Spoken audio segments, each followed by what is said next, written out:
Welcome back, you guys. This is the Art School Graduate Podcast. My name is Justin Robinson, and my guest today, let me break it down for you guys. From the son of Filipino immigrants to a powerhouse in creative leadership, this is a testament to the beauty of staying rooted while reaching high. I am thrilled to dive into this conversation today with my guest, Rich Tu. Rich, how are you doing, man? Doing good, Justin. It's a pleasure to be here. Thank you for having me. No problem.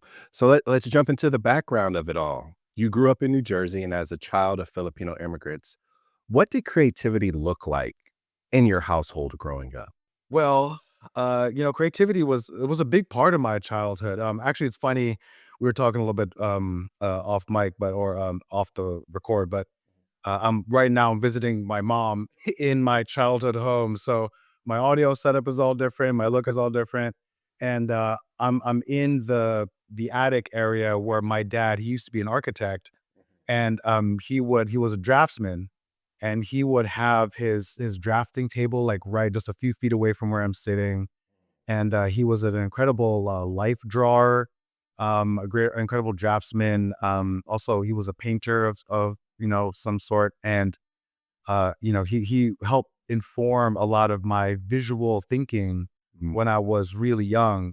And he would a part of his way of bonding would be we would just be sitting at dinner, and he would just make a little sketch on the napkin or something, and I would just see kind of it was like a very what they call continuous line drawing, where you just like essentially recognize form in front of you. Yes. And like he kind of introduced me to that. So when I started kind of going on the more professional journey, going to art school, and then you start learning those skills, I would start thinking like, oh, that's where he learned that thing from, when he picked that up in college in the Philippines.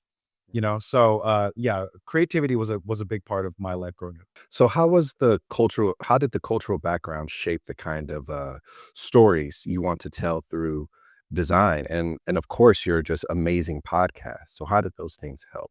Oh wow. So the my culture, it didn't really come to play early. And I don't know how it is for a lot of other designers that like to incorporate their identity into their work. And I want to say this too, like as a designer and as a creative thinker, a lot of times, or very often, my first approach, my macro approach is Yeah. problem solving. It's creating a solution for a client or someone. Yeah. As an artist, it's funny because I have two brains. I have this creative problem solving mindset that's like, hey, let's solve this thing. And then as an artist, it's not about problem solving. It's actually opening up questions and not providing any answers. So you're just essentially creating an opportunity for someone else to create meaning, right? So within my problem solving world, it was very traditional, very straightforward. I came in through design, kind of through the back door. I got my MFA as an illustrator because I wanted to be a comic book artist very early on, and then I very much fell in love with editorial illustration. So like there was something very very romantic about that idea that I still like quite love today, especially for a lot of the artists and designers that do that.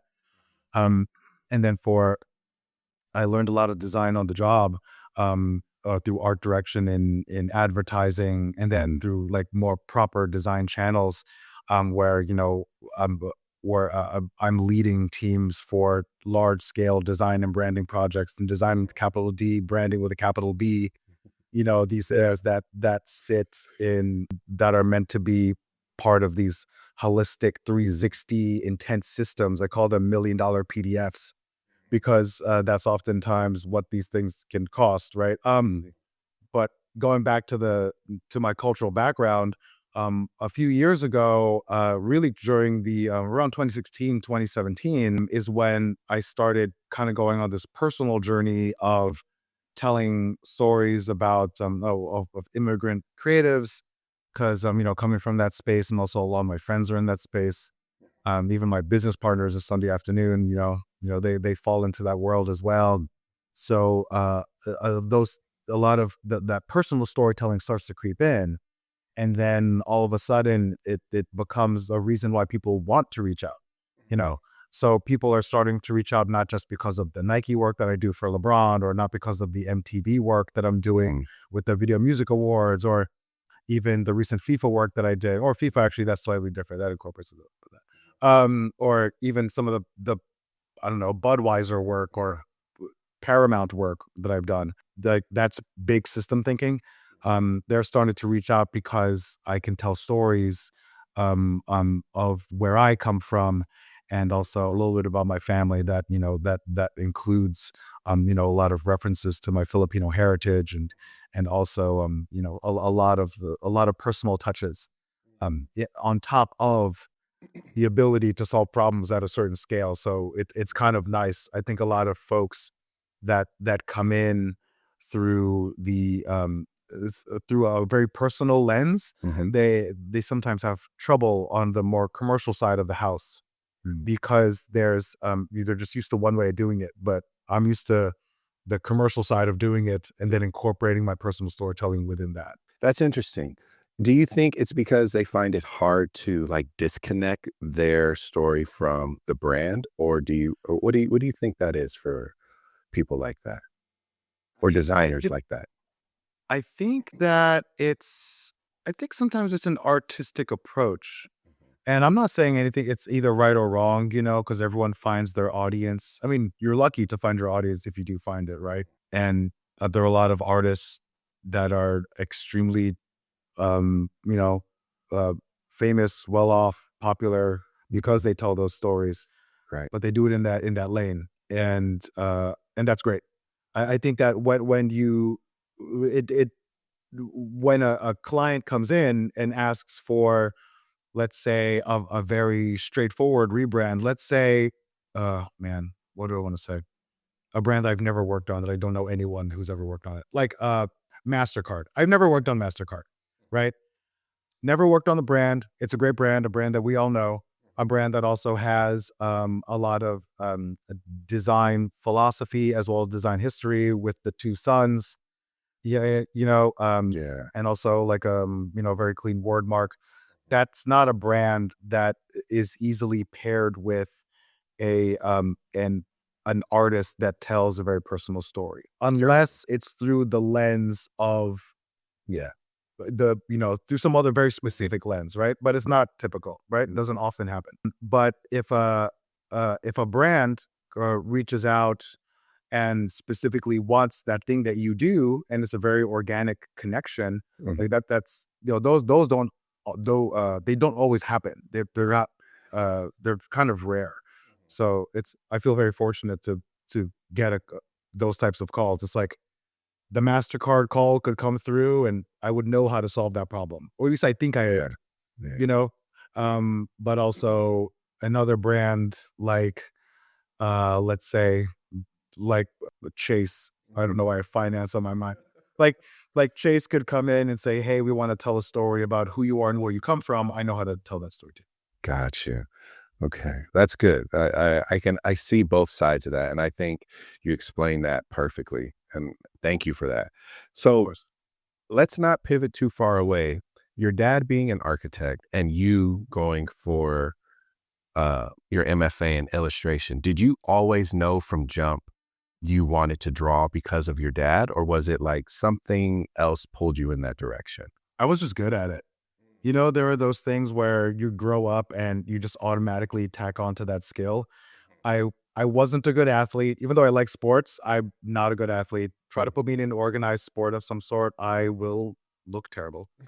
You know, um, so I can talk about it and watch it and have a ton of fun drinking a couple of beers. But that's about it. Um, and also wasn't a very good musician. I was kind of a good dancer. I used to b-boy back in the day, which is fun because it's informed a lot of my creative life too. But drawing was always the thing that, oh, I know how to do this. I'm immediately good at it. And you start getting that positive reinforcement when you're in school and you're in elementary school, and all of your classmates are asking you to draw their homework or draw their art school homework, Gotcha. or in order so that they can get grades on that thing. So essentially, like cheating through art, which I think Yeah. is kind of funny. And and I was always told that I was good at it, and I didn't really take myself seriously in high school or college where I wanted to pursue it professionally. So I got my undergrad at Rutgers through communication and psychology, which I'm very grateful for because that's Mhm. helped me in my career in so many other ways, like Mhm. learning those skills. Yes. Um, but once I graduated, my brother-in-law, Jason Atienza, was a great artist as well, advertising creative as well. He came up to BBDO back in the day. He told me that I should check out School of Visual Arts, and I started taking continuing education classes there, and I took Mhm. classes in um, illustration, in advertising, and Mhm. in graphic design, and I ended up using all three of those things Dope. in some capacity. Mhm. And then I applied formally for my master's in fine arts in illustration. And I teach at SBA now when they're in their design BFA under Gail Anderson. So it's a nice full circle moment. Yeah. But illustration was the Trojan horse, so to speak, Mhm. because it was the easiest way for me to show skill immediately and also tell stories quickly and do it with a lot of clients. So I Mhm. was able to accrue a lot of clients quickly, like New York Times, New Yorker, Business Week, like a bunch of magazine editorial stuff. And then I got a call after I graduated, and there's not a lot of money in editorial illustrations. Let me just put that out there too. It's an honorable, beautiful gig, but also Mhm. very hard. Unless you are just one of the top 50 people that gets Yeah. called all the time, right? Yep. Right. So you oftentimes have to balance that plus the teaching Mhm. job, plus other things. Right. Yep. But I teach for fun, which is kind of cool. So Yeah. I got a call to be a weekend designer at JWT in the production arm. JW2 is an ad agency, like a Mad Men era ad agency in New York. And this was for the Microsoft Bing account. So I was mocking up ads Mm. in Photoshop with my Photoshop ability that I taught myself and also my drawing ability. And then that was like the door into this broader track of art direction, creative direction, and also through design Gotcha. through that lens. So I kind of just picked up the skills along the way. Oh, that's good. That's amazing. I feel like a lot of people seem to not seem to, but just happen to stumble upon design if you are already in art school because it's like you kind of have the illustrate you already have the pen to paper skills which most designers have. Some do not. I'm not going to say all, but some do have that pen to paper skill. You just need to know how to digitize it, and once they teach you the tools it's kind of like you're off and running. So yeah, Oh I yeah.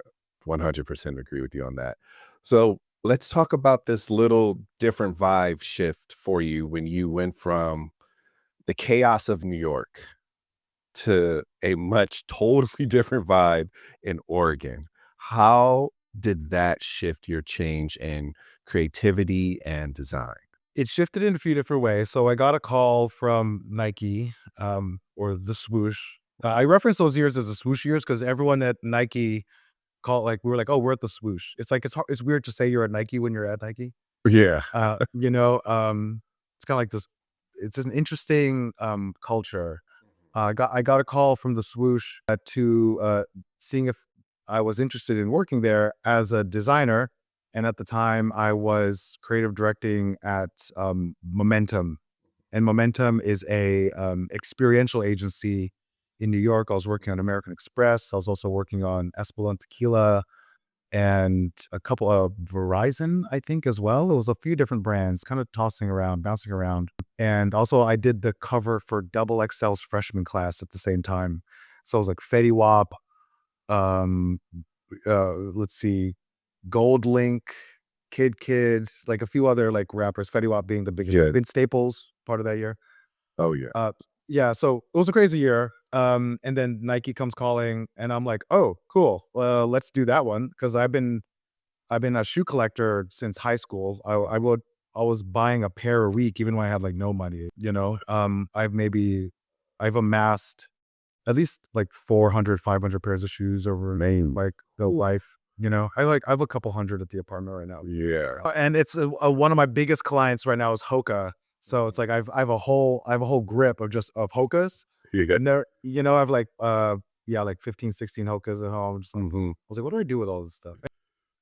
I digress. So I go to Oregon to and live and work in Beaverton for a couple of years, and being a part of that creative ecosystem within the swoosh is incredible. It is what I'd say probably one of the most elite design organizations in the world, where design is truly appreciated, and also it is the foundation of the success of the company, right? Mhm.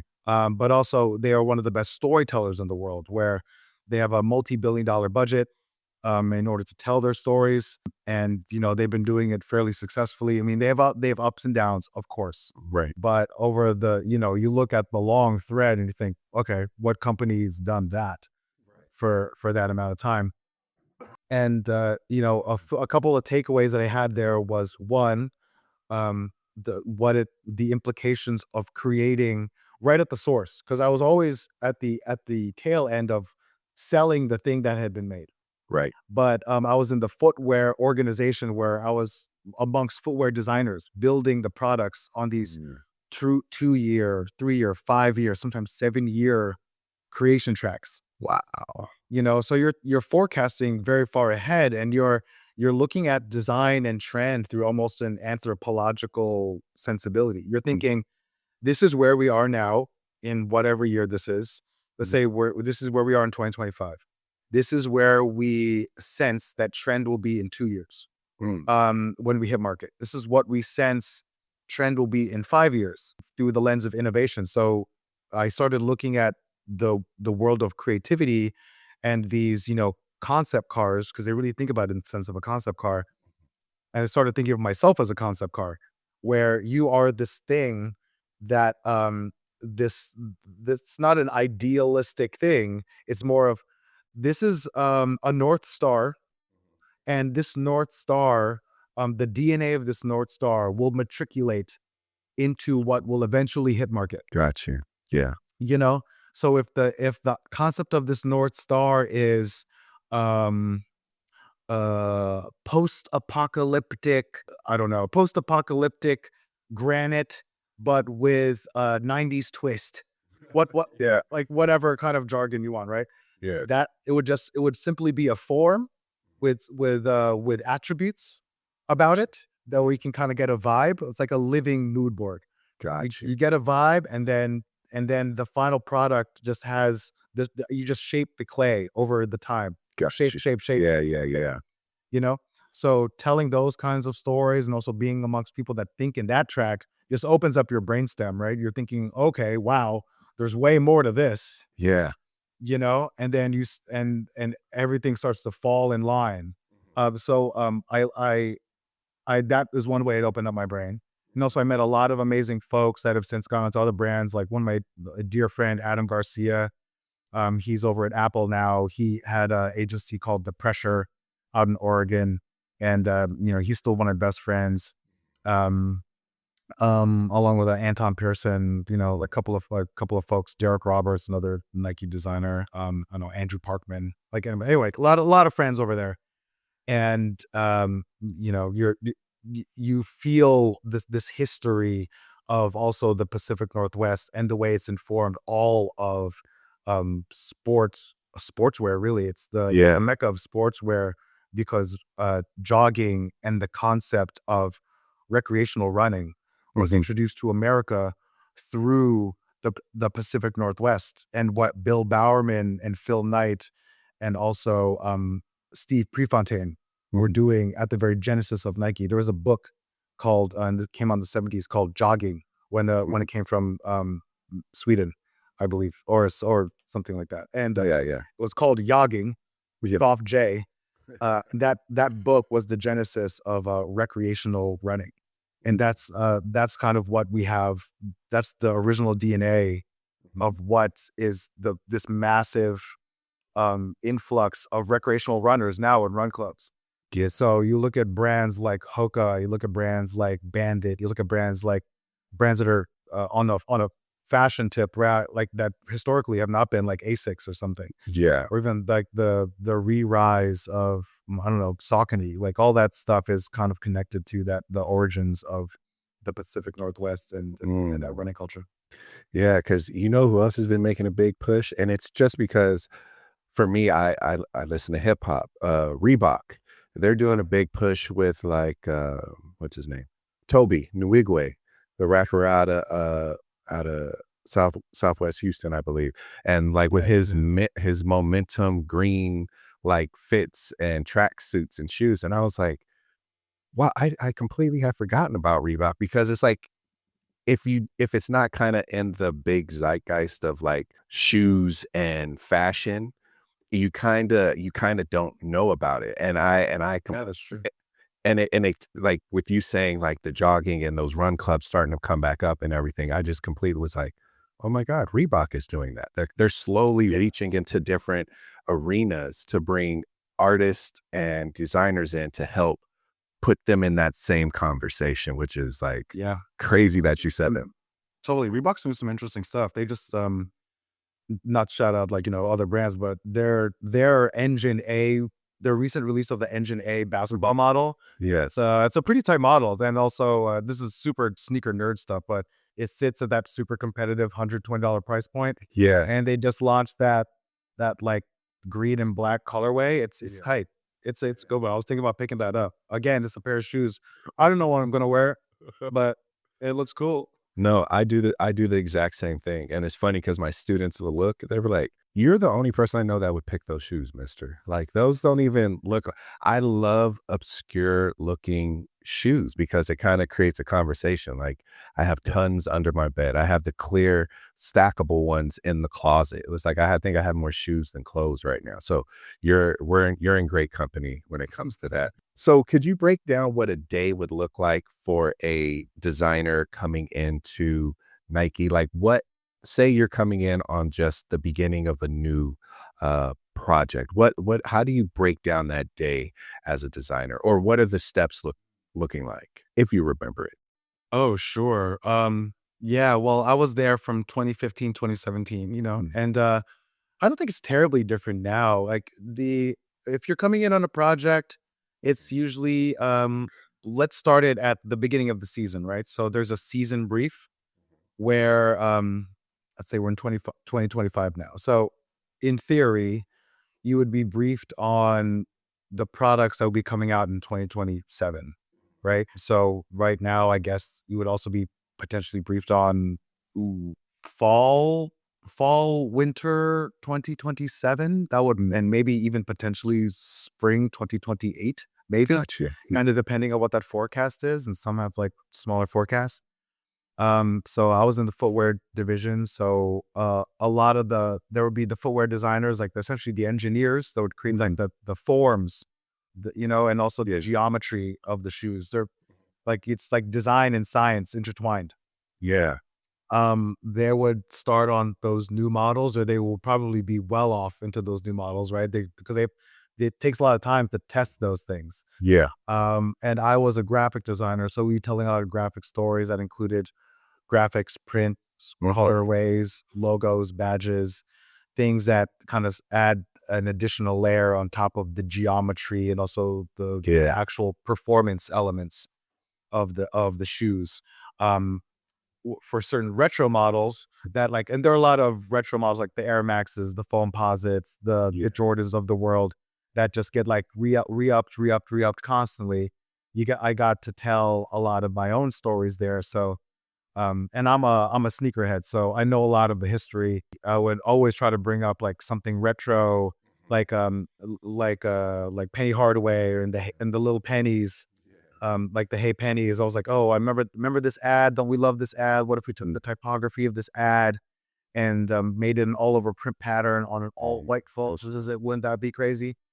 So a lot of that stuff, like there was a lot of freedom in the early beginnings Mhm. of the season because you're just throwing out spaghetti. Got it. You're throwing spaghetti on the wall of the cultural zeitgeist, Mm. and it's everyone's decision whether they want to eat it or not. Got it. Yeah. And then we would just be off to the races on on things that were approved, and it would get vetted through business partners and also Gotcha. through even like geographical partners as well, because things that sell in Asia don't always sell in America, vice versa, and and Latin America, it's a lot of a lot of voices.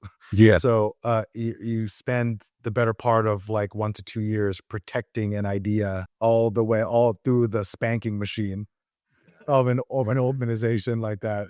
that's a good way to put it. Yeah, but it's incredibly rewarding though to see it on feet at the end of the day. But it's like with anything too. Every day you just show up to campus or show up to work at your desk at like 9 a.m. or whatever it was, because it's West Coast, so people wake up early, go home early, Mhm. you know.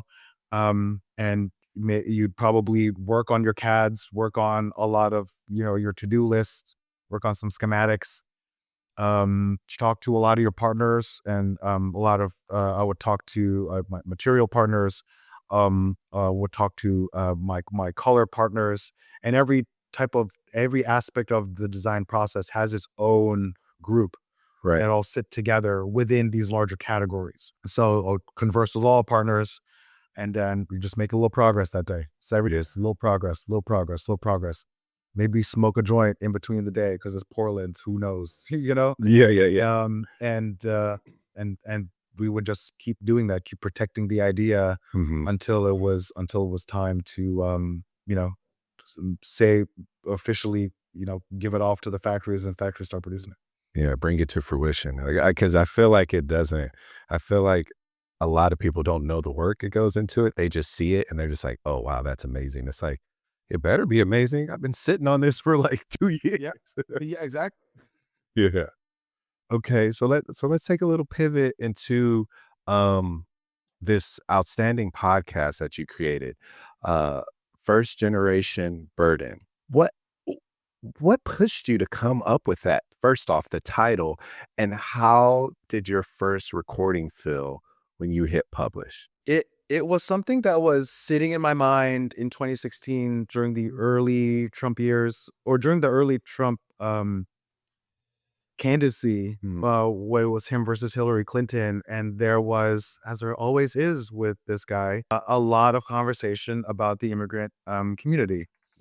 And it was really wearing on me and wearing on a lot of my friends. So, and I just really wanted to tell the stories of immigrant excellence, and and kind of showcase the humanity, and showcase people that I knew, from first person knowledge and experience, and just like inject some positivity into the ecosystem, but through the lens that I know about creativity, and also my natural storyteller. So it just felt very organic to do it.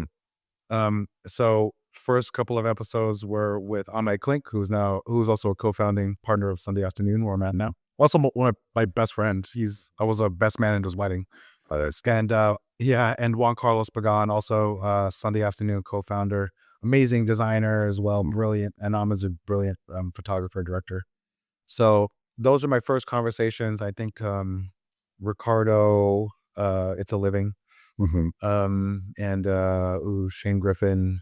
Yeah, I remember that first season was a bunch. I remember just thinking, I'm just gonna fly back to New York, because I was flying back to New York a lot, right? Yeah. I also miss the city, and we would just have these little conversations with a microphone setup. I didn't even know how to work the microphone setup. It all sounds terrible. And it I sat on the first couple episodes. I edited it in GarageBand, and I sat on first couple episodes for a couple of months. 'Cause I was like, I don't know what to do with this. Do I want when do I hit publish? And then Trump wins. Mm, And I think that weekend I remember just sitting in bed, just kind of like motionless. And I was like, I know I'm just gonna put this out there. So mm. it just started. That first season was 6 episodes. And yeah, talked to some amazing people. And yeah, I haven't done it in a while just because content's hard. Yeah. But it's always at the top of my mind of like, oh, I want to kick this back up, and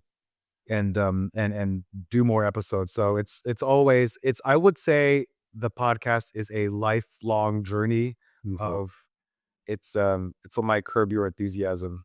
Like I'm like Yeah. Larry David, Yeah. you know. That's a great analogy because if anybody knows, they're like, "Okay, we get it." Like you, because you have to you have to understand Curb to understand what he just said because it would fit perfectly. So you've used this word immigrant excellence. What does that mean to you, and how does it differ from the American dream narrative that we often hear? I think it's woven into the American dream narrative, right? Because the American dream is subjective, where the journey is also very personal.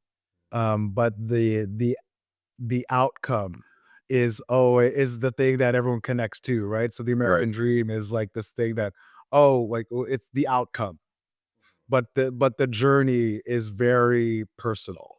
It's no and no one has the same journey. And immigrant excellence is a term that I like to use. It's a direct counter to the anti-immigrant narrative, to be quite Mhm. honest, because I think that what the courage it takes Yeah. to come here, the courage it takes to leave home, to bring your family, to bring yourself, to seek a better life for yourself and your family. That is a mindset of excellence and Mhm. also a difficult place to put yourself in addition to the little ones you may potentially be bringing Yeah. and along with your partners, right? So, and a lot of individuals come by themselves with the intention to bring their family with them afterwards, which is even harder, Mm. you know? So I like to think that just with anything where the desired outcome is the betterment of yourself and the betterment of your family, that requires a level of excellence in terms of decision making, excellence in terms of determination, consistency, the willingness to power through. These These are are qualities. These are like champion qualities, yeah. champion mindset qualities. So that's what I associate immigrant excellence. That's dope. Yeah, I totally I can I'm slowly starting to relate to it because my wife, um she's Middle Eastern. And so exactly what you said is what her father did when he came from Egypt, what her mother did when her whole family came from Iraq to America and they met out here in California. So it's like hearing you say that, it's like I was slowly replaying the conversations my wife has told me, like, yeah, my dad came from Egypt because he wanted a better life for himself. He wanted to make a family here, even though he dearly missed his family back home. He wanted to Oh come yeah. back. And like, you should see her mother today. She speaks of the beauty that Baghdad and all these places used to be when she grew up, and why, unfortunately, they had to make that shift to come to America during that time. And so I was like, wow, like that is immigrant excellence right there. Like that is a perfect way to describe it. So, Oh yeah. man, that's great. So, how do you create space and vulnerability and truth within these interviews? Because I've listened to some of them, and I feel like you kind of very much leave it open for the interviewee to kind of just get it out. So, how did you create that space for them to feel like, hey, this is a space where you can just come and share? A lot of that is the trust, right? And you're doing the same thing with your pod too. You're creating trust. Like I feel like I'm in great hands. You know what I mean? Mhm. Where for me, my interview style is start with the kernel, the nugget, Mhm. and then let them go off, right? And they know the premise too. So a lot of the folks, it comes also with the curation and the casting and the bringing the right folks on, right? The Yeah. people that want to share the stories, the willingness to. So some people require like just a little provocation, and Mhm. some folks, just you're searching together, Right. right? But I'm always on the hunt for like a deep story, also on the hunt for real meaning and also connection. There was a while too where I would record like 2 episodes a Saturday and sometimes 3 if I really felt tight about it, or I really felt like I'm going for it, and and that's draining, you know? Yeah. but your what I love about it is that there's such a deep connection, and I feel I feel the same thing as like as if I'd been up all night and until like 4 a.m. like Mm. in a bar or like at a party. It's that kind of thing, you know? And I remember I would go home after some recording sessions and I would just immediately have to take a nap because I was so stimulated, Yeah. you know? So I feel really grateful to talk to some folks that just said some amazing things and blew my mind, and also were willing to educate because I'm coming at it too, like not knowing everything, Right. and I am a very willing student, Mhm. you know, I love to feel new things, hear new things, and open up the space. So anyone that's willing to unload, Yeah. is more than welcome. Oh, that's dope. So did you feel any of these conversations helped your creativity? Speaking because you spoke to over, I think, 83 or 84 people, and they're all and they range from professionals, freelancers, directors, big names, small names. So it's just like, did you feel like through this journey of these conversations, you either something they said or something you saw in their work kind of pushed you to be like, oh, let me experiment or let me try with something like that? Yeah, man, so many folks I talked to opened up my mind of not just skills, but possibility, Mhm. even entrepreneurship. Um, uh, some some names that just come right off the top, like talking to Bobby Hundreds Mm. about the origins of the hundreds. Like Yeah. that's kind of wild, I think it just move over to Disney right now. I hate That that they they closed up. I didn't mean to interrupt you, but man, I grew up on the Fairfax, and I just hate to see where it's shifted to now, and I hate that they closed it up. They were the last one. I was hoping they would remain, but, not all good things must come to an end. I love right. that, though. I love that. Yes, right, right. So, and maybe it's a brand that'll come back too. I don't think any Mm. brand completely dies either. So, talking to a lot of folks that do certain things that are at scale, I think were the most impactful to me because you only know what you know, Mhm. and there's this theory that I've heard mostly in relation to fitness is a rat in a small cage will stay small. You put a rat in a big cage, you'll get big. You know, so I always wanted to be the kind of rat that grew big in a big cage. So when I say that, I was like, wait, does that? I don't know if that Yeah, metaphor yeah. tracks anymore. But I always wanted to create a growth mindset. So yeah, talking to Bobby Hundreds was crazy. Mm. Talking to Jeff Staple, really interesting because he's had an incredible journey too. Yeah. Talking to him and hearing about how he designed a lot of the images around hip hop that I loved as a 90s and 2000s kid into a brand that is amazing, Yeah. that's still doing it is that's great. That Yeah. changes your brain chemistry Yeah. because you're thinking, "Oh, okay, well these are the connection points." Yeah. Talking to someone like Kim who was a co-founder of Amsam, hearing her entrepreneurship journey, or talking to Melody Asani, another great entrepreneur. You see her on the courtside at the Lakers games all the time. Yeah. We would just buddy next to Exactly. her husband Flea. Like talking to some of these folks, you just think, okay, well, one, anything is possible. Right. Two, um, that everyone's journey is very different, but also there are a lot of similarities Got you. amongst very successful people. And a lot of those similarities, you start identifying those similarities in yourself, in Mhm. other people, and it just becomes this connected thread. You start thinking, okay, well, this is, I should start thinking more about my foundation of creativity, start Right. thinking more about my goals, start thinking more about my intention for the year, what's my short term versus my long term, even like what's your financial goal, Mm. So you can start hitting certain marks. Like that's kind of where that growth really happened for me. And also on top of that, I was also at Paramount, or at the time Viacom CBS, Yeah. as a VP at MTV. So I'm just in these big conversations, and I just come off Nike too. So like you're just in these big conversations talking to big-minded folks, Yeah. and that just takes, and now it helps you become an individual that helps make other things big. Yeah. Yeah. So instead of tapping into something that's big and riding that, you think, Mhm. okay, actually, I can take this thing, help make it bigger. 100. Yeah. Yeah. Yeah. Yeah. Totally. Like a Totally transfer. see that. Yeah. So I'm gonna put you in a bind here. Go for it.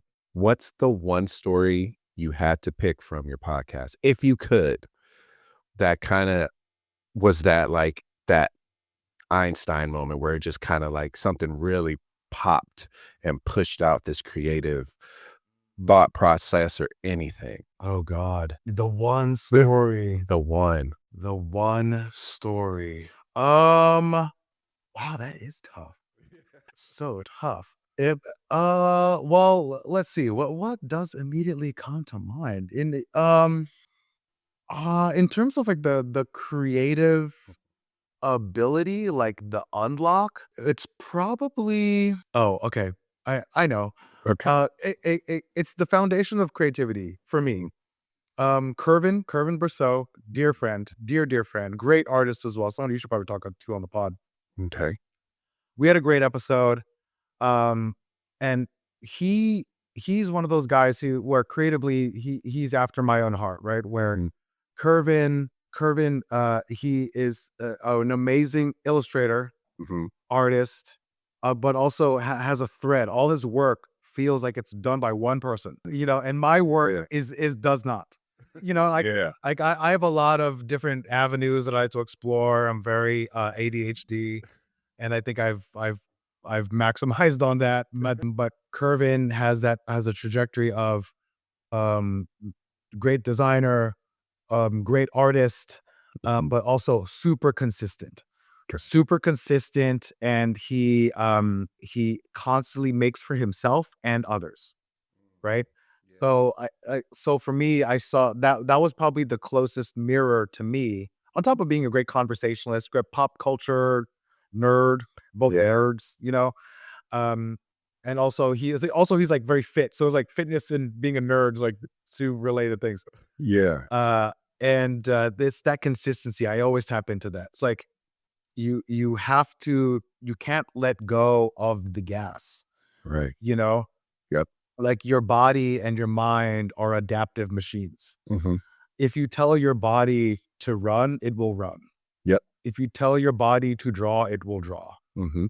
If so it's that kind of thinking that has helped take me to places and enter doors that I never would have thought I would enter, Mm. because of a mindset of consistency and also willingness. That's dope. Yeah, it's interesting when I talk to others who have interviewed other creatives to see what information, because we're intaking a lot of information. So I always Yeah. am curious to see what has like kind of hung in there and clung to you a little bit longer past the conversation. And that's dope. That's crazy dope to for you to share that with us. So thank you. Of course. So let's jump into your art and creative process. So I'm going to share this. You, let me see, I'm going to pull it up.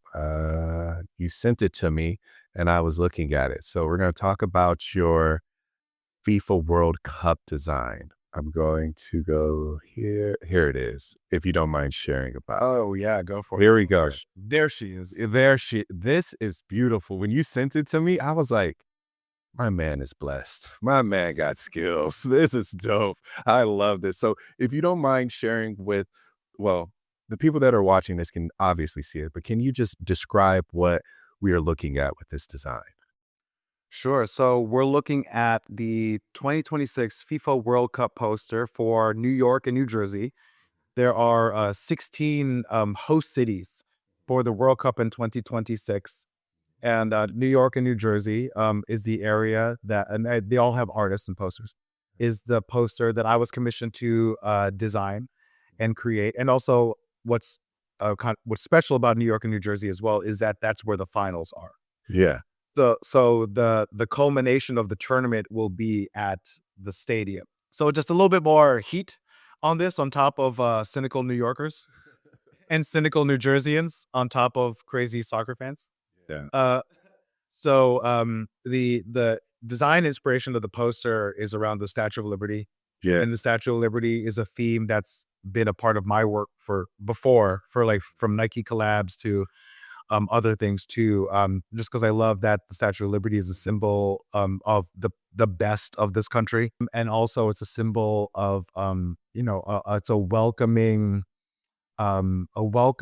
symbol for newcomers, essentially, Yes. to the country, right? Anyone, and also it's right by Ellis Island. It sits in between New York and New Jersey. And then the soccer ball inside of it's a patchwork soccer ball that is meant to symbolize the global community of soccer and football fans coming to New York and New Jersey for the games as well as the finals. The drawing style is in my signature illustrative style, a lot of fine line work, but with like small slivers of specific colors. Yeah. And the torch itself takes direct inspiration from the torch. So a lot of the angles are of the torch. Also, the hand position is of the torch. Everything's very stylized, and then there are a lot of Easter eggs around it, like the apple for the Big Apple, the floral patterns for the Garden State, the slice of pizza because that's the food of New York. Like there are like over 300 million slices of pizza in every year, and the colors around the typography for New York and New Jersey. That's the FWC official font. That's commissioned by FIFA. And also with the word mark, that's also in that official font as well, just a different weight. The teal is I'm breaking the whole thing down. The teal is a reference to the Statue of Liberty, of course, very obvious. The orange is a New York sports color. It's for the Knicks, the Mets. I'm also a Knicks fan. And also I grew up in South Orange. You can see South Orange right behind me in the sign. So orange also has a dual New York and New Jersey meaning. Everything's about the combination of parts. There's also a soccer cleat and soccer net patterns at the corners. The soccer cleat is positioned at the edge of the frame, and the two soccer net patterns are also at the edges on the opposite side to symbolize the distance that they run, the entire, like for the length of the pitch. And also the nighttime dark blue is meant to be a nightlife look, like the city that never sleeps. Got it. And also what else? Oh, and there are other additional floral patterns that are inspired by the sampaguita flower, which is the official flower of the Philippines. And Jersey City has one of the highest collections or populations of the Filipino diaspora in the country outside of the Bay Area, actually. So that's kind of a cultural reference there. So the whole thing, they're just Easter eggs everywhere, and the reception to the poster has been kind of wild. It's crazy to have a press conference around a piece of design, Right. and to do a lot of news interviews about design, which is great. Yeah. So the $1 million question. Yeah. When did you know when to stop? When I wanted to take a nap. No, when did I know when it was done? Yeah. When did you know when to be like, okay, I'm done? Because some designers would fill in every inch of it, but you have a lot of real estate kind of still available that's once you broke it down seems very intentional with the dark blue behind the NY at the top and on the NJ by the J on the right-hand side. So it's like, how did you know when to be like, okay, I'm not going to fill this in. I need to allow this to breathe. How did you know when to hit that button and be like, okay, pins down? Yeah. Yeah, that's a great question, and it was a lot of conversations with the client too. Okay, They're great collaborators. that's So, good. the core idea was always at the beginning. It was always centered around the Statue of Liberty, and also I fought for that idea very much. I was just like, "This is what I believe in," Yeah, yeah, and also it's a symbol that I believe will age very well. yeah. Like, sometimes we forget certain things. I think, like, you know what? I think she'll still be there. So the uh the whole compositional part of it was Mhm. those were the versioning, the colors, and also Mm, all the little pieces. yeah, Um, in terms of like when it's done, you just get a sense right. um around the third or fourth like round, let's say, and we didn't go that many rounds. We went like four or five. That's Um, good. yeah, but around the fourth or fifth round, I'm thinking, okay, there's a lot. It's compressed. Got you. There isn't a lot of space. There isn't a lot of more meaningful space to occupy. You can just Mm, feel when something's stuffed. A lot of times it's like you're like a chef, and you just feel one too many flavors. yeah, So it's like, do I need this one last sprinkle? It's probably too much, right? Um, and yeah, I do like a little bit of open space so you can feel that there's something behind it as well. This is like a bit of a depth thing, got you. Yeah. Mhm. but I remember the finishing of it. So we locked down the general look, feel, color palette, all the symbols, and then I had about 3 days to finish. Finish as in like get it because I'm everything's sketched, like, but get it Got you. to a Yeah, yeah. very high resolution space Yep. where it can be produced in theory on the side of a skyscraper, right? Not that it Yeah. would, but in theory, you want In theory. Yeah, yeah, yeah. where, yeah. So it's like you can look at it, just like every line. So that's when it feels like, okay, I can't do more. You just can't do more Mhm. because there's no time, Got it. you know? And like the only adjustments that I had at that time, because you're just like you're always fighting that, it's like, "Oh, I'll show you one, whatever." Yeah. I The only little things were like what colors pop here, what are the little bits and pieces. Yeah. It was very the finish was the feeling, but also a function of necessity. Got it. Got it. Yeah. Cause when you sent it to me, I was like, oh, this is fire. I was like, this is legit. And so I like to I'm a part of that ADHD club. So I started looking through every little detail, trying to find cool stuff. And I was like, oh, this is very intentional. And I didn't know about the flower. I was very curious about the flower because I could see it. And I saw the one at the bottom, and then I see the one on the top and on the left, and then behind the Statue of Liberty and behind the apple with the dice. So I'm like, flowers? I was like, "Is New Jersey known for flowers?" I was like, what am I missing?" So that's why I was like, "Okay, he has to break this down." But man, this is phenomenal. How do you feel about it now it's fully completed? I feel great. Uh, The reception to it has been great. yeah, And we also know that fandoms can sometimes not receive things pretty well. right. So I'm just glad that people enjoy it and people like it. And sure, some folks wish that it skewed one way or another. I think the other difficulty of this is you have to provide a Yeah, canvas that both states can live within. right. And New York and New Jersey are fairly competitive. It's to unveiling the curtain a little bit. When FIFA first reached out, a part of the reason that they reached out wasn't not just because of the artistry or even a track record. They were like, "We know that you were raised in Jersey, and also you live in New York." Yeah, So it was that just made me a good candidate to represent both. And I was like, "Oh wow, that's the first time that's ever helped me right. in anything," So yeah, so you have to toe a line. It yeah, it could be I don't know. I mean, over in LA, I don't know how it was received, but the last time that there was a press conference around something that was design based was the recent We Love New York campaign. That's like a civic pride campaign of the lineage of the iconic Milton Glaser, We Love New York. yeah, I'm not trying to dunk on anyone else's work, but that wasn't received well. So you think of something else that also involves civic pride, intense fandom, yeah. and also two states. Mhm. where my name will be attached to it. Yeah, It could be a nightmare, but fortunately, people think, that's good. yeah, Oh man. Well, yeah. man, that Going on morning news is wild. yeah, yeah. Just to talk about it, you're like, hi to my mother who is watching this right now, but she may not understand this, but your son makes cool stuff, I guess.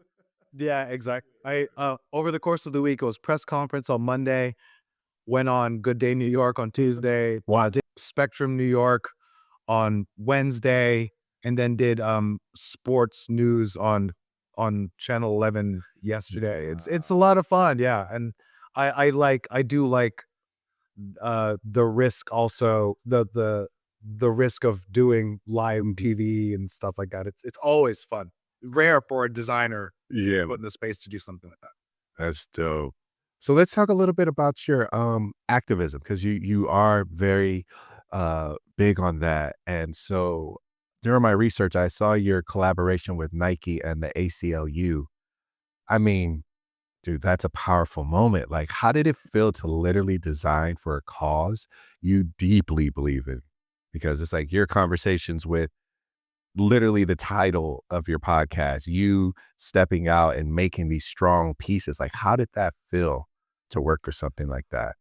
That was incredible. Oh, that was such a dream project. I remember my friend, dear friend, Zay Steinfeld, who at the time was also at Nike. He told me like, "Hey, you should check this thing out." So, it was the launch of the new, or they were rebranding the platform, what used to be called Nike ID. They were rebranding it to Nike by You, and they were creating a very special capsule collection of New York creators. And by the time I was like 2 years out of Nike, I was at MTV at the time, Yeah, and I had fantasies of going doing more work for the swoosh, but yeah, that things don't always pan out that way. But then this call came in. I was like, oh wow, okay, yeah, it's like going back home in a weird way, yeah, yeah, yeah, you know. With a brand that I still, have a great, affection for and love for. So, yeah, another project also inspired by the Statue of Liberty, yeah, where the color scheme was inspired by oxidation, the yeah, oxidation of copper turning that teal. yeah.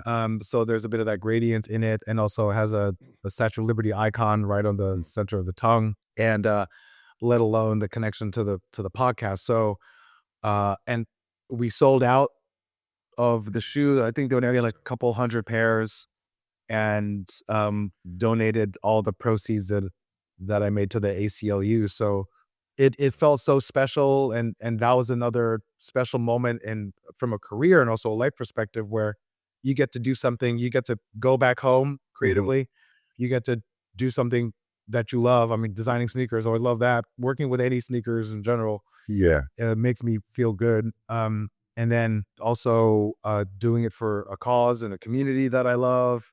And also even the press around that was kind of wild. Again, it's like I feel just very blessed and honored to be able to talk about my work, yeah, but in specific moments in time, and I remember I did another live interview with MTV. Actually, it was with Kevin Kenny. Shout out to Kevin. So I think he's a DJ in LA, but also he flies out to New York every Friday to do the a live show in New York. oh, wow. Yeah, and my boy Esteban Serrano.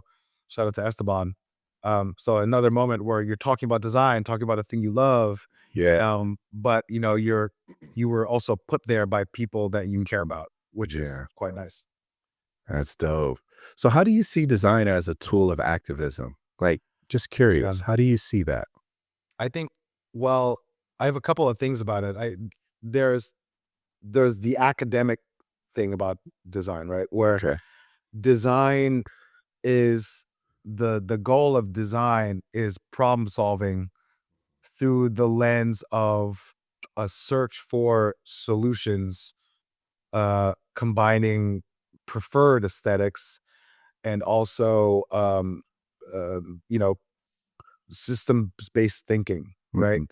Yeah. Again, with the focus on problem solving. So design in its core is apolitical. I mean, you think about it, the Third Reich had designers, if you think That's crazy. Yeah. which is wild, right? But also you realize, okay, it's a skill that can be used for good, ill And or bad. Yeah. yeah, ill or nil, right? Good and bad. So I think as human beings, we are we were born here, we were given this existence that we didn't ask for, right? And we are it is our task to make of it what we should and must. So I think the a designer, a socially conscious designer that lives by some sense of moral code, Yeah.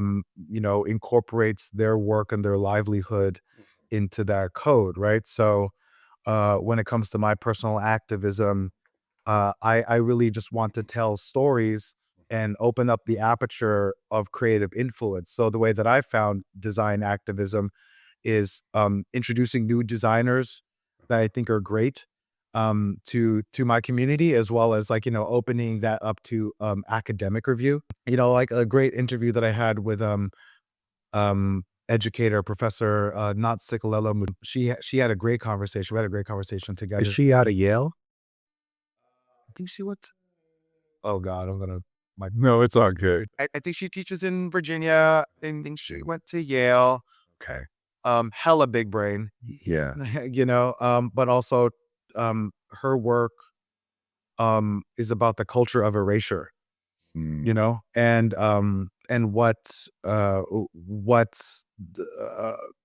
regimes, governments can do Right. to erase humanity, essentially, erase a trace of a person and a people, but through political machination, right? Gotcha.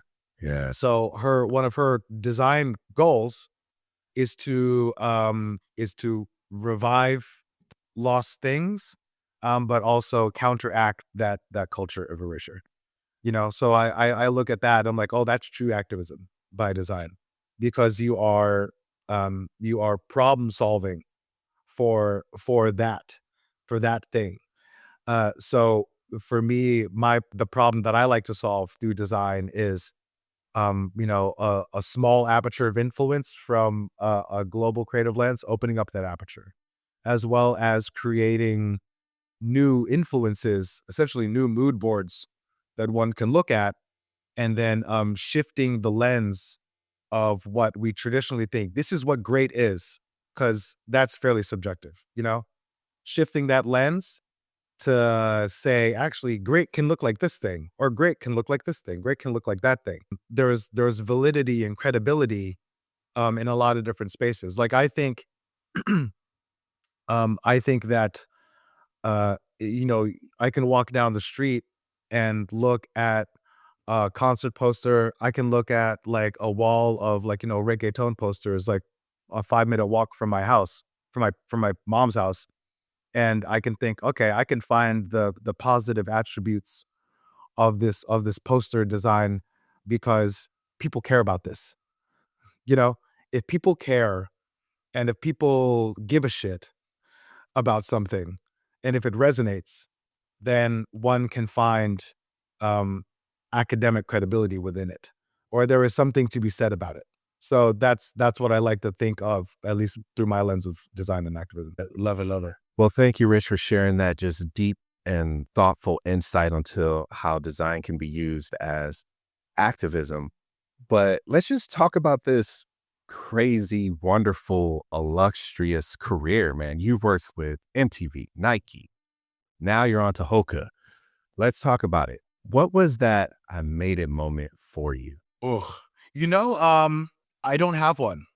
Oh, Like for me, I always think I'm clawing my way to just do something bigger, better. uh-huh. I think that the downfall of American baseball is that American baseball thought it was the number one sport. Yeah. Do you know what I'm saying? Yeah. Yeah. Yeah. So for me, I don't think I've ever made it. I always think like, okay, cool. That was what a great moment. And then Yeah. press on to the next one. Just like even with the FIFA stuff, and working very closely with Hoko right now, we just over at Sunday Afternoon. We completed a couple of big campaigns with them. We've been working with them for a little under a year now. Those campaigns will start launching in August, I believe. So you'll start seeing like the work that we did with them very, very soon. That's dope. And that stuff is yeah, like I think like, wow, that's great. It's on to the next one. You know? Mhm. So whenever I finish something, I'm always I get a little antsy. Get very, very antsy and always wanna move and improve. So yeah, I don't think I've ever truly made it. I don't think I've ever felt that way. I felt like here, this is a moment. Yeah. This is a moment to take stock, but what else is happening? Like even teaching at a School of Visual Arts, it was a dream. It was like, oh, I love to teach a School of Visual Arts. I would taught for 3 semesters. I took a break this semester to take a class. I took a class in cinematography and just directed some shorts. I don't talk about it, but I'm gonna put those out soon. Just the micro shorts. One called Man versus Chair. It's a actor's exercise shot very cinematically. Another one called Charizard. It's a kiki conversation between two girls talking about their boyfriend. One of them's Charizard for anyone's Pokemon fan. Yeah. But there's a bit of like comedic pratfall within it. Also done kind of a walk and talk cinematic style. So I don't think anything is ever this is the thing that cements me into whatever. I always think, what's the next challenge? What else can I do? How else can I either sharpen my instrument, test myself, or enter a door that I've never entered? You know? Yeah. So speaking of these doors you've entered, not many people look like you. So what have you learned about navigating spaces with confidence and purpose? Mm. Yeah, you hit the nail on the head. Not a lot of people look like me, right? So there's a confidence thing that I think a lot of folks that look like you or me may feel when they enter a certain space. Yeah. But that's the thing that you should get over pretty quick. You know, I mean, the universal you, right? Yeah. The to the anyone. Like I think like you should really walk into a room with purpose. And also, I truly believe this. If you have asked someone if you can enter the room, make sure you have an ask. Make sure you know why you're there, and know what your ask is. And if also someone, if you are in a position to ask, always ask for a little bit more than you deserve. And those are like, and that's not like an ego thing or a whatever. That's a business thing. Gotcha. You know, that's a business thing and also an intention thing. Mm. Yes, gratitude, yes to being humble, yes to all that, but also we're here with a purpose and we're here Right. to get ours, you know? Yeah. And I say that for almost anyone. I don't care what they look like. I'm just like, you walk in and I want to make you should make sure that you know exactly what you're doing up in there. So so with that said, you know, I've been in a lot of rooms with people that can push a lot of things around, where there's money involved, creative involved, a lot of forces. Yeah. Sometimes you have to recognize the moment too. You have to recognize this is a listening moment. This is a talking moment.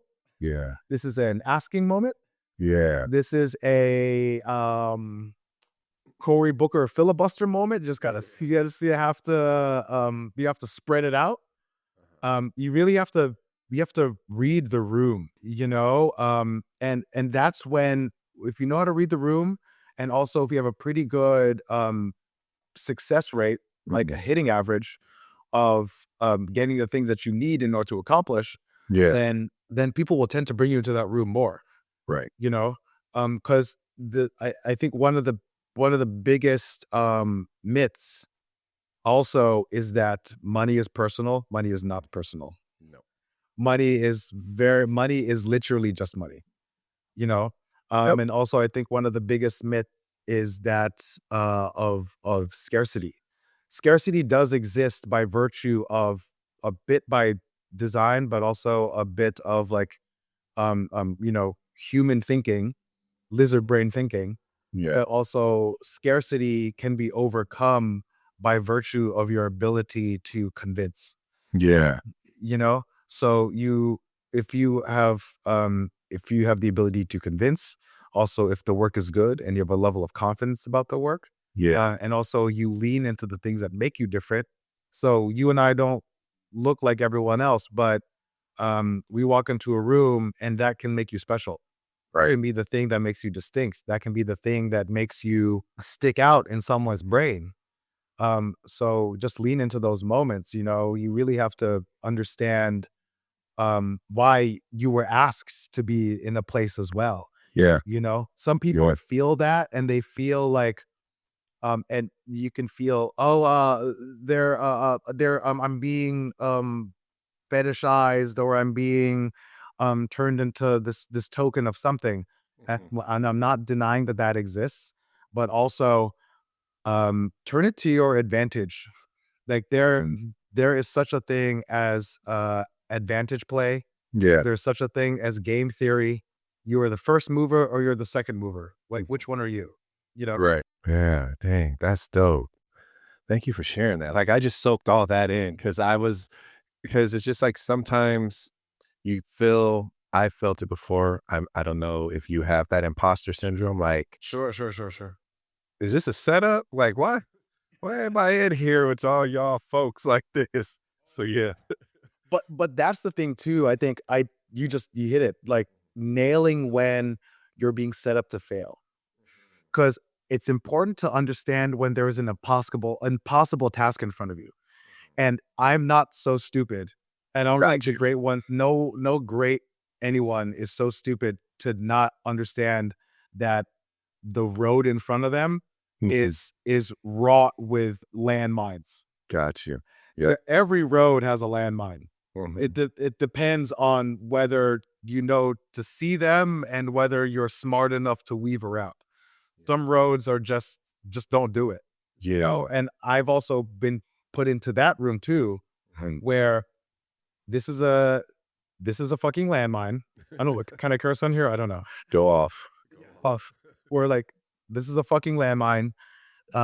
This is meant to accomplish a goal that maybe you are not the solver for. And you have to be graceful in those moments and say, I'm not the person for you. I am I am possibly not equipped for this. Or if you do want this to happen, actually you need this. Got you. And, Yeah. and I very often I'm typically the guy that's like, actually, you know what? You need this to do that. The thing that you're talking about, you need this whole thing. And sometimes this whole thing involves me or not. And I'm I'm I don't care whether I'm in this part, Right. but just for your sake, because I don't want you to die out there. You're right. So, Yeah. yeah, so you have to really you have to it's a little bit of chess. You kind of Yeah. have to see what the moves are. Yeah. Okay, cool. Because I always wondered, like, how do you know if it's a setup or not? But I guess it just takes that experience and time of going through it and knowing when they're pulling your leg and knowing when it's like, okay, is this a real email or is this a fake email? Like, I guess it's just experience. Would you say? He'll I would say, yeah, for sure. Like you can kind of get a sense from the what is like the tone of the way they first reach out to you, the Yeah. conversation on the phone or the Zoom or in person, the willingness to communicate, or even in a very corporate setting, when powerful people have asked something of you that you just get that feeling, spidey sense going off. Yeah. Yeah, like and in that moment, do you have the courage to say this is incorrect or you're wrong or this is the way to do it? Like, Mhm. I don't know if you have seen The Studio on Apple Plus. No, With Seth Rogen. It's a great show. It's kind of a cinephile show. It's like Mhm. if you're a movie nerd of some sort, really well made, well written, very Mhm. punchy, short episodes too, which I like. But it's about a fraught like new studio head played by Seth Rogen, who has these ideals of being an artist and making these great kind of artistic films Oscar Beatty style films, if you will. But the ask of those higher than him, because even studio heads have bosses, Yeah. the ask is to make big budget Hollywood nonsense. So Yeah. so do you and every and executives are very, they come and go. Everyone's placeable. So question is, do you want to push do you want to do the thing that you feel in your heart, or do you want to say yes to this thing and then potentially fail or be a laughing stock, or Mm. maybe have huge monetary success but and go against your value system? Right. You know, so there's a lot of hijinks ensue, but those hijinks are real because I've also seen it. I've seen it at work. I've seen some wild stuff, things I could never say on this podcast. No worries. So we're speaking of wild stuff. Let's talk about everybody's new favorite wild tool, AI. What excites you the most about AI in the creative space? AI is an incredible proposition in that there's pros and cons to everything, right? I think the pro is that it can eliminate a lot of the loose ends, or fill in the gaps in knowledge, fill in the gaps in the skill set in order to take an idea to the next level, right? Right. Take a concept to the next level. The downfalls, and we all know the downfalls, is like what is the data set that the model is learning from? What is the consent of the artists or the photographers or the filmmakers or the writers or the whatever that's leaning into this, Yeah. and also what does that mean for the market? The market is not built to have a machine turn out 100 Tolstoy length novels an Yeah. hour, like Yeah. what does that mean, right? Let alone the quality of the stuff, right? Yeah. So all of that is the big question mark about how it's going to affect everything. I think on the macro, um the cream always rises to the top, right? And Yeah. and Always. the audience isn't stupid.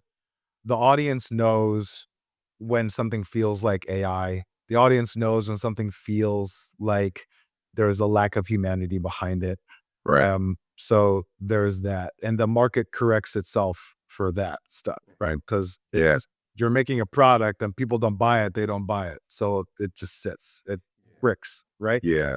But I think the level of the quantity of bricks that you put out with AI, I think, is the question mark. So I think the best ones that use it, and look, there's this thing that I do in Mhm. a lot of talks as of late about tools, about the creation of tools, where tools have always been about access. And I have this chart of the original brush and paper that go back to 2+ million years BCE Yeah. into original paper papyrus created in Egypt, in the Middle East, right? All the way up to, let's say, the Gutenberg printing press, kind of the level of access, Yeah. and then up to, I restart the timeline around letraset. It's like essentially rubbing on typography Right. in the 50s, 60s. Like that's like how people would like lay out Yeah. their ad layouts with letraset. I'm like, wow, like so many bad backs. Even in Design. even in printmaking, like when they're making books and covers, I was like, no wonder so many older people are just hunched. It's like, dude, you had to be in that position for 12 to 16 hours. Exactly. I'm thinking it was like, was it better back then? Or is like what's worse? It's like all the blue light from our screens, or is like the bad backs from bending over, like Right. like Yeah. which devil is the worst? But and then I the we go into the digital revolution of Adobe, and Adobe was started in the 90s, and there was a huge pushback against Adobe and Photoshop, where this is digital, this is the digital tool. Even I remember when I was in grad school and started SVA, there was a whole pushback against digital photography. It's like Yeah. every there's always a pushback against something, but the best artists use it as a way to create something new, something different. And I did a show a couple of years ago called Human Response. Again, going back to moments. It was at a gallery, 368 Gallery. That was also co-founded by Casey Neistat. And we did a show after my father had recently passed, and I was using AI. I was chatting with Chat GPT and a couple of other AI chat tools where I was using it as therapy. It was like mental health. Yeah. And I asked Chat to over time I landed into space of asking Chat GPT to create different versions of my father's life, different narratives, but basing it around this one piece of truth, quote unquote truth, because he wrote it. It was around his obituary. So his obituary is a summation of his life. And I was like, ChatGPT, take this and then um, give me a different version of this man's life, my father's life, but with these different other inputs, the different other prompts. And then I used that as a basis for this conversation I had about my father, and then designed these typographic compositions that went to these words. Oh yeah, you're pulling it up now. So had these typographic responses of a different set of prompts, which were my feelings around it. And then that was a 10-minute animated film. And also we used augmented reality. I mean, coded by human beings, designed by human beings.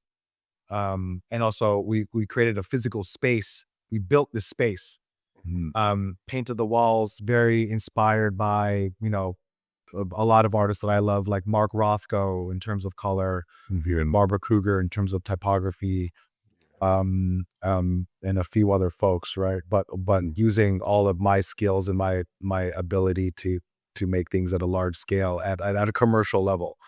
But going back to the difference between design and art, my design skills were a part of this, but it was my artistic mindset of not answering any questions, only asking questions, and I wasn't shy about, yes, this is AI, or yes, AI is a fundamental part of this, but the output, the outcome is something way different than AI alone could have done, Yeah.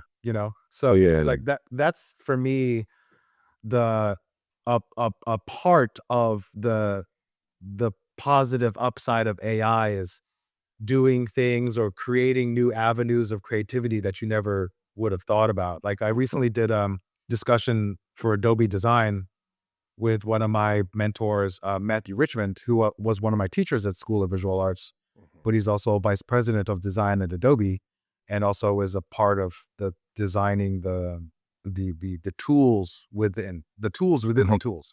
Yeah. And we were talking about it, and something that's also a possibility is imagine an AI bot that works within Adobe, that is trained to your sensibility, that also can take your work. Say you create something in the Photoshop or Illustrator, or you bring it into Lightroom because you photographed it, and you can take it through the tools of After Effects, through Premiere, through Substance. Yeah. And because it also the issue when it comes to pipeline is that you need a specialist within each of one of those moments in the pipeline to create a holistic piece of output.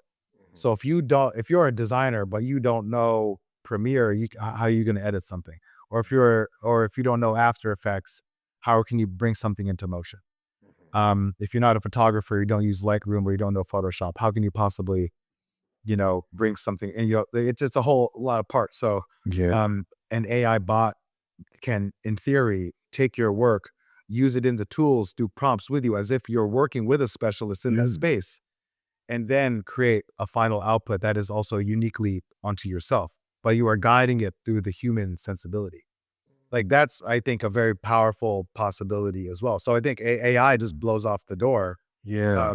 We just have to be receptive to Mhm. what the possibilities are. Yeah.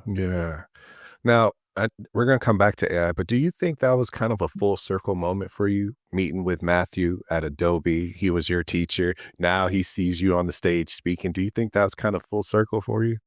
Oh my God. Yeah. I mean, Matthew, yeah, I remember Matthew. One, he's a great teacher. He's a great human being, also a great designer. He taught me that one trick that he said that this is the one thing else a lot of people bring up to him. He taught me how in Photoshop you could separate line work from the rest of an image. So you could essentially color within the lines. And it for a lot of illustrators that went through the program that I went through and also learned other Matthew, it became like the way Yeah. to color your work. And also it helps that a lot of people would through also into comic books to Marvel and DC through the School of Visual Arts too. It's like it's a whole thing. So like that even that one bit, talk about full circle. Like I made so much money Yeah. that one piece of knowledge from Matthew. But anyway, I digress. So a lot of full circle moments. It's great. It's like that happened like last year being on stage with him. It's like I love that I can kind of go back in the timeline That's dope. career and feel like, damn, I can't believe that happened. Right. That's dope. So we're gonna come back to AI. And this is a conversation I think many creatives have had. I've had it with my good friend. He's a photographer. And what do you think the design community or creative community need to be more honest about when it comes to AI and automation? Oh, I think the transparency of when AI was used, when and where AI is used and in what way. I think that's key because a lot of like legal contracts in terms of usage and even in Hollywood about like likeness and all that stuff.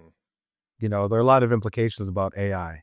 So that transparency I think is key in terms of like building trust around it and the usage. I also think um again cream rises to the top. So you like know like building on an academic level um a ethical way to use it like essentially like building prompts, Right. prompt engineering from on an academic level in school.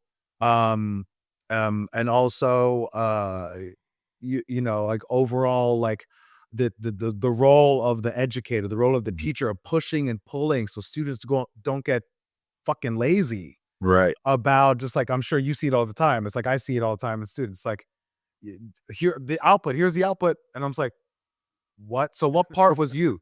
Yeah. You know? And I've had some students where they've, it's become part of like a much more nuanced, multi-layered thing. I've had some students just like, here's a mid journey, and like let's fart it out. I'm like, okay, well, um, come back next week, talk about whatever, like what your actual goals are. So Yeah. yeah, I think it's the role of education in AI is going to be very important. And I think for those that are current practitioners, it's yeah, like learning the skills. I feel very fortunate that I grew up in that generation of I knew what it was like well before the internet. I know exactly what it was like. The internet came about when I was Right. Yep. when I was growing. So I'm just used to this idea that everything changes, Yeah. and I'm used to this concept that what is today is not tomorrow. Right. Is tomorrow will not be Be today. the day after. So uh, I'm I'm ready for I flying I think cars. I think I would totally agree with you. Me as an educator, I allow my students to use it, but as a tool, not as a final piece. Because it's like I told my kids this all the time. I say you have to understand. I got my degrees before ChatGPT, so I'm smart. I know what I'm talking about. Like I didn't get a degree with ChatGPT. This was before then. So I said, but I'm not going to be stupid and sit here and think you guys aren't going to use it. Let me show you how to use it in a production way where it's like you're jotting down, like I tell all my kids, have a sketchbook. You need a sketchbook. Why do we need a sketchbook? It helps you disconnect. If you can't draw it, I know you can verbalize it. I want a chair with this red. I think it can be this, this, and that. So I am very big on like having my students do the manual work first, like write it out, draw it out before they go. And I said, chat can help with the tools of the idea. If you're not many of my design students I get in, they come from the communications department, right? So I'm getting writers versus artists. So a lot of them, Interesting. yeah. So a lot of them are, yeah, because our graphics is in the communications department, not the art department. I don't listen above my pay grade. I don't fight that. So I get those students who are artistically challenged. And so what I do is I show them, I'm like, hey, write it out. Since you're an excellent writer, be very, very detailed in what you're thinking about. Okay. Then what we can do is take that idea and see what we get in chat. And if it's something that can work for you, cool. If it's something that can't, all you have to do is change it, reword it, move it around. And a lot of my students are like, oh wow, I've never would have thought to use chat like this. I was like, it's a tool. Like some of you guys really sit here and just think you just type something in and get it, and then that's word is bond, like you're done. Right. And it doesn't work like that. But then I tell my students, the next part of this is you have to make it unique. You have to know how to go into Adobe, use pen like Illustrator, use the pen tool, brush tool, like vectorizing an image. I say because if you send something to print and it's not vectorized, guess what happens? They're going to send it back and say, hey, we can't do this. Right. And I said, and you've just wasted their time, your time, and you might not have a job later. So I was like, so you still can use these as tools, but you still have to literally know how to build it, vectorize it, shape it, color it, layer it. I said, you have to know the basics. So that's the way I approach it as an instructor. I try not to be the old head that hates all the time, but it's just like Yeah. it's going to happen. So I'm just going to embrace it. Yeah, same. I try not to hate on anything. I'm more just like, well, even for me, from a career perspective, same thing for you too. It's, you gotta pick up the tools, and if anything, make friends with those that do. Yep. So, Rich, I've been enjoying our conversation. You've been dropping so many gems on us. But before we go, let's have a little fun. Now, these are just going to be one and done. You just got to tell me one good thing and done. So, one song that fuels your creative energy. Right when you hear it, you're like, I'm locked in. So it's always a song of the moment. Oh my god. Oh damn. Immediate judged. I would say a song when I get locked in. It because it hypnotizes me. It's Intro by XX. So, okay. Yeah. Comic book character that lives rent free in your head. Uh, two, Spider-Man, Mm. and also Venom. So I think Venom's cool. Okay. Uh, a guest that you would love to interview, but you haven't yet. Barack Obama. Hey, I think that's on everybody's list. Okay. The one, you can only pick one. I know this is going to be probably hard for you. One Filipino dish that always hits. Oh. The one that just, oh, describe that. I'm not big on Filipino dishes. I might have to try that. Oh, sure. Halo halo is a dessert dish. In for Filipino traditional dessert dish. In English, it translates in general to the word mix mix. So it's just about mixed elements. Typically it's ube ice cream. Oh god, I'm like the worst ever. I literally eat like an oatmeal and chicken and rice every day. So I'm worse at describing food, but halo halo, yeah, ube, Rice Krispie treats, a lot of like canned fruits as well. So there was a bit Yeah. of that too. And I think condensed milk. Typically there's like a peach element to it as well. Yeah. And also like sometimes I'll put like a maraschino cherry in the thing too. A lot of Filipino food is kind of canned things because it's a country, it's a developing country in a lot of different ways that don't Yeah. Yeah. sources. So street foods, a lot of that stuff. But halo halo hit. Okay. It's a great thing on a hot day, and it's hot. It's hot. Dream project or brand you haven't worked with yet. Dream. Rebranding America. I'll join you. I'm on that team too. I'll take this. I'll take the South. I'll work with that since that's where my family comes from. Give me Memphis. Give me Georgia. I'll take all them down there. I'm with you on that one. Let's Okay. team. Yes. Podcasting or painting. You can only do one for a whole year. Podcasting. I'm a terrible painter. I'm an alpha painter. I'm a good drawer, bad painter. I would show up to class late. I remember I showed up to class. I would show up late and I would be like in the back row. So I wouldn't even see like the whole. I remember one time I showed up to painting is oil painting, by the way. It's like a 3 hour, 4 hour marathon. And I It showed up is. to class in the back late, had a small canvas. To my professor, Greg, shout out to Greg Crane. he got me on that one. He was like, your canvas is too small. You don't have the tools, and you don't do that. You're like, you're not good at that. I'm like, yeah, you're right. What am I talking about? So podcasting for sure. Okay. Now, this one might hurt a little bit because I know they're all your babies, but one shoe you could rock for the rest of your life. One shoe for the rest of my life, rain or shine, for every purpose, right? Yep. I would say Air Force Ones. Air Force Ones, because for a lot of old man reasons. Well, one, I think, well, this is an eternal shoe. It's an eternal shoe. Shout out to Bruce Kilgore, designed the Air Force One back in the day. There's a little bit of cushioning that it kind of serves, but also it's good for wide feet, and I can work out in them. I can do a lot of movements in an Air Force One and still feel the ground. Gotcha. I like to feel the ground. And yeah, I don't know if I could run in them, but I could at least do a stair climber in them. Yeah. You know? Yeah. So, last question. The most slept on immigrant creative we all should know. Most slept on immigrant creator that we all should know. Yeah, damn, I should have read these questions before. That's all good. Yeah, most slept on immigrant creator that we should all know. Most slept on. Let's see. Don't look at me looking for it. Don't worry, I could cut that out so it could go from you rubbing your chin to being like, this person. Yeah, exactly. You know what? What I think is, let's see. Okay, so this is gonna be a bit of like again of an activist thing. So I think the most, and I don't think he necessarily falls under the term of immigrant, but something that we all should know. The director of the recent Oscar film for documentary. His name is Basil Adra.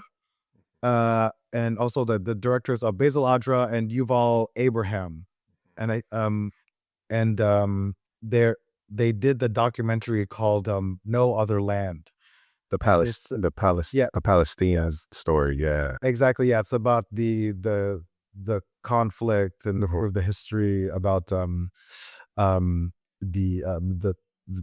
Israel and Palestinian, Yeah. the situation in Gaza, right? Yeah. So one of the directors was recently found was disappeared in yeah. So anyway, Yeah. so the anyway, we should know more about that, because in terms of telling stories and finding those that have the bravery and courage to tell those stories, it's critical that we don't let those things get lost in the news of bullshit. Facts. You know what I mean? Yeah, facts. Yeah. All right, Rich. Well, just a couple more questions before we get out of here. So, what do you hope to leave behind for the future first gen creatives? What would I hope to leave behind for the future? I would say that the future is not written. That is for sure. And that also we are all in control of our own destiny. A lot of what I love to really kind of keep at my core and also communicate to my students is, you get what you put in, which is kind of which may be cliche, but is absolutely true. You get what you put in, and also success is not written at all, but there are certain things that you can do to put yourself in position. There are certain things that you can do to create a life for yourself that is fulfilled, that is also creatively challenging in a great way. And also, you can live in accordance to your moral compass, and also openly in acknowledging that everyone has a slightly different compass. Yeah. I don't want to be like some judgy asshole either. That's like, oh, it's red, blue, up, down, left, right. At a certain point in my life, I kind of don't give a shit. You know, like Yeah. what I really truly give a shit about is being kind to one another, and also being able to, live my life and giving space to the next person to live their own life. So as creatives and designers and, as movers within the world, if we can do that, I think we'd be a little bit better off. Man, that's powerful. Rich, where can the people find you and what projects do you have coming up that they should definitely check out? Awesome. Well, first of all, thank you for having me, Justin. This has been incredible. Great conversation, especially on the Saturday. Yeah. You can find me on social at rich_tu. That's RICH_TU. You can also see some of my work on rich2.com. And also check out Sunday Afternoon. I'm a partner and executive creative director there at Sunday Afternoon. So Sunday Afternoon spelled the way, normal way, .us. And on socials, it's We Are Sunday Afternoon, spelled the normal way. Some recent projects, just did the FIFA World Cup poster, and that'll, I think, have a bit of legs because the World Cup happens in 2026.